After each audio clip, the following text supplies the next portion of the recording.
Good afternoon. I would firstly like to thank Prime Minister Abe both for hosting this summit and for his friendship over the past 3 years. I have no doubt that the strong relationship between the UK and Japan will continue to grow in the years ahead.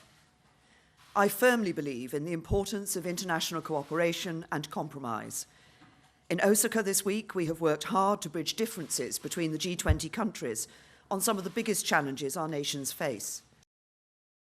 In recent months, we have heard hundreds of thousands of young people urge us, their leaders, to act on climate change before it's too late.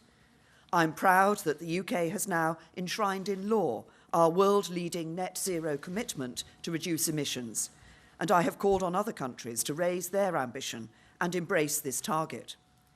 As we have set out in Osaka, the UK remains committed to the global rules-based trade system and to trade that is fair as well as free.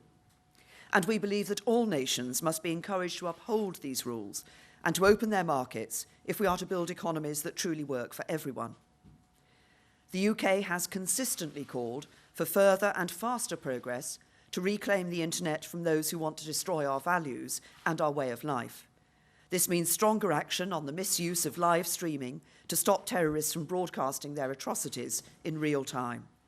And I'm pleased that all G20 leaders have agreed a joint statement that commits us to doing more in partnership with industry to protect our citizens from the spread of vile terrorist propaganda online.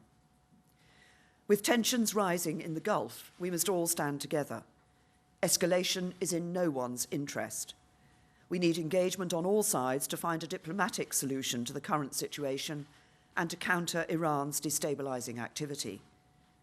At the same time, the UK will continue to work with our JCPOA partners to do all we can to keep the Iran nuclear deal in place.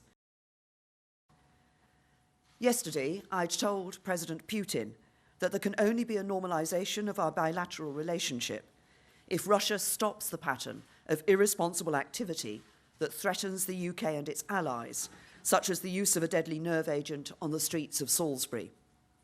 We remain open to a different relationship, but for that to happen, the Russian government must choose a different path. This is my final G20 summit as Prime Minister of the United Kingdom. We have always understood that our success as a nation is tied to our collaboration with other countries and the relationships we build.